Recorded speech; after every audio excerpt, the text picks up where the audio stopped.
So I'm pouring this one around the edges, and I'm using a craft stick just to push it up all the way to the edge of the blue tape. These legs are so simple to add if you want to make a table. Hey everybody, it's Anna. Welcome back to my Fluid Art channel. Thank you so much for stopping by. So a few weeks ago I painted a wooden round to be a tabletop. I used Molly's pouring medium and did a cell activator swipe, and it turned out really, really pretty and shimmery. And so it's been a few weeks now, so the paint is cured and it is time for me to put the resin coating on the top and then add some legs. So I'm using wrought iron legs that I bought on eBay, so that's very simple. But for the resin coating, I'm using Resiners brand resin. I haven't used this one before, so that's their epoxy resin. It's the same company as this machine, which I tried out a little bit ago with paint, and that was a cool experiment. But I want to try it again today with resin because that's what it's designed for. And I think it's probably going to give better results with resin than it did with paint. Then I also have this resin mixer from Estoyo. So I also have one that's just like this, that's just a handle, and that's fantastic. But having the one that comes with a stand is really great because you can adjust the height for whatever your cup is. And also, even if it's set down low, you can pick it up and you can mix it around and you can adjust the rotation direction and the speed. And it makes resin mixing very easy and it reduces bubbles. And then this thing I'm hoping will take care of all the remaining bubbles. So to prep the tabletop for resin, there was no silicone oil in this pour, but sometimes when you're using resin, even the littlest bit of oil from your fingertips can still cause dimpling in the resin surface, so you want to make sure that it's very clean. So I gave it a thorough washing with soap and water, and then did just a quick wipe with some 91% isopropyl alcohol. And so I think that'll be nice and clean and ready to receive resin without any issue. All right, I think it's time for me to gear up. Let's make a tabletop.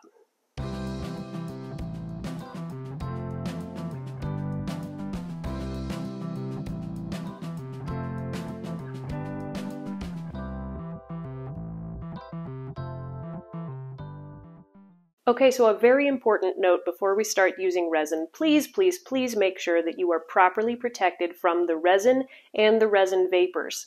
That means working in a well-ventilated space, and it means completely covering your skin with a Tyvek suit, nitrile gloves, and either a full-face respirator or sealed, non-vented goggles, and a respirator with cartridges that filter organic vapors. Please do not risk your health for a craft, no matter how cool it is. All right, let's get to work. Okay, so I have my resin, part A and part B, which I'm going to mix here. So the Resiners resin is mixed by volume, 1 part A to 1 part B, and then you mix it together. So I'm using 8 ounces for this tabletop, and I'm using my Estoyo mixer to go ahead and blend that up. What's great about the stand mixer is you can leave it alone to just stir for a while. You can set the depth to whatever you want, but then even with that depth set, you can pick it up and move it around the cup so that it stirs everything and you don't have to wait quite as long. You can also change the direction just to make sure that you get a nice, evenly mixed cup of resin. I was still seeing a few streaks in there, so I put it back on for another minute. In the meantime, I'm going to take some of my blue tape and make an edge around my tabletop. This is very, very helpful for getting a nice even layer around the top, and you'll see what I do with that tape later on.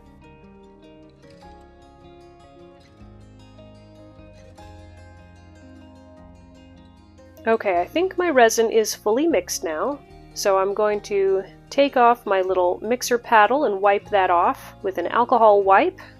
But I have a great cup of nice, clear, mixed resin. It has a few bubbles, but not too many. The resin mixer helps minimize those bubbles. So now I'm going to take that cup and I'm going to split it into my other cup so I have 2 half cups of resin instead of 1 big cup of resin. That works better with the Airless Lite.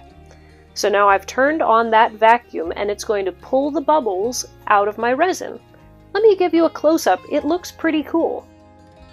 Look at that! Isn't that amazing? I love watching those bubbles rising out of the resin. This wasn't a process that I could fully see when I tried this device with paint, with the resin, you can totally see those bubbles being pulled out by the vacuum and leaving it just crystal clear. Okay, so it looks like one of my cups of resin is completely bubble-free, but the other one still has some bubbles. So I'm going to turn off my machine, pull out the cup that is clear, and then turn it back on for the other cup to keep that going while I work with this cup. So I'm pouring this one around the edges, and I'm using a craft stick just to push it up all the way to the edge of the blue tape. A lot of people like to spread resin with their hands, a gloved hand of course, but that's still too messy for me, so I prefer to do it with a stick or some sort of a tool. So you just want to move it carefully, making sure that you're not adding too many bubbles to the resin and that you get it all the way up to the edge really neatly. Okay, the other cup is done, so I'm going to pour that one out in the middle to cover the rest of the tabletop. Then I'm going to spread that all around. Sometimes spreading resin is a little bit weird because you think you've covered an area and then it opens up a pocket again, so you just have to be careful and keep going back and checking to make sure you've done everything. I'm using my torch to get out some of those bubbles. Sometimes you just need the stick to get out some of the larger bubbles because the torch won't pop it. Now I'm using a set of tweezers to pull a couple of bits of dust out that landed in the resin. Torching again.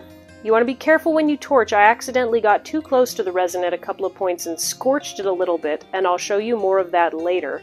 So just make sure that when you're torching to get rid of air bubbles, you're doing it quickly and from a height. Alright, this is looking good to me, so I'm going to cover it with a box so that more dust doesn't get into it, and then we'll come back in a little bit. Alright, it's been about half an hour. Sometimes I might wait an hour before I move to this step, but this particular day it was hot and the resin was warm already and I didn't want to wait until it had set up too fast. So I'm pulling the tape off of the sides and the resin that's on the top starts to drip down just a little bit, so I'm spreading that out over the sides. It is very sticky. It's like thick honey here, which is harder to spread, but it makes a better finish because it leaves a much thicker coating on your wood. So I'm really glad that it was this consistency. So I'm spreading out the corners, I'm scraping the drips that have dripped down underneath, and just smoothing it out as well as I can. So here's the couple places where the resin had burned a little bit. It was kind of yellow, and I thought, let me see if I can pull that off, and I actually was able to remove the yellowed resin, which was great, and then spread out the clear resin over the top of it. So it ended up looking almost perfect. There's just the faint hint of yellow, but I'm really glad I was able to save it. I'm just checking it again quickly to see if any dimples are forming, any pieces of dust that I need to get up before I call it quits for the day, scraping a few last drips, but otherwise this is looking wonderful. So I'm going to cover it again and leave it overnight and check back in the morning. Oh, that resin coating is so beautiful! It's glossy and it makes all those metallics just pop. The sides also are super thick and glossy. I love it. Alright, time to finish it. So once it had dried for a couple of weeks so the resin was nice and cured, I put it face down on some cardboard so it wouldn't get scratched, and I'm trimming the drips off of the back. I forgot to tape off the back of my wooden round before I painted it, but the drips, you can trim them off with a razor blade, so that wasn't too hard. You could also sand them off, but I found trimming them to be simpler. Once the resin drips were trimmed, I made this triangle piece of paper because I want to only add 3 legs to my table this time. I've done another table with 4 legs, but it didn't sit completely evenly, so I prefer to do 3 legs. So I made an equilateral triangle out of paper and I'm tracing those holes, and then my husband is going to help me. We're going to drill some little like guide holes for the screws, and then we'll screw the legs in. So now I'm going to line the legs back up over those holes that we drilled, and then we'll screw it in. These legs are so simple to add if you want to make a table.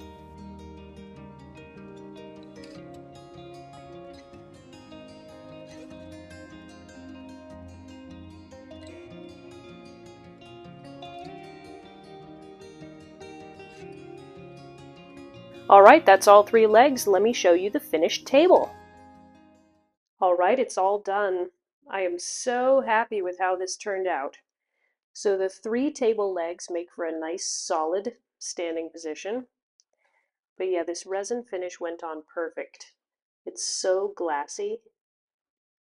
It's just great. Now, because I have no backlight, you can't see the shimmer. I'll show you that in a second. This is the one little pocket where that resin got sort of amber colored, but you can't really see it. So I'm really glad I was able to fix that in the moment. But the sides are perfect. Spreading it on the sides after it had partially cured meant that it was nice and thick, which leaves a really glossy finish on the side. All right, let me shine a flashlight on here so you can see that shimmer. Look how sparkly that is. The shimmer is amazing. I love how resin really amplifies the shine of mica pigments and TLP powders. So it's just really gorgeous. Nice and smooth, almost a perfect glassy surface. Thank you so much for joining me for this resin tabletop finishing process. I hope it inspired you to try something new. Remember to be safe with your resin, but have fun trying out some new materials. I can't wait to see you all in the next video. Bye guys!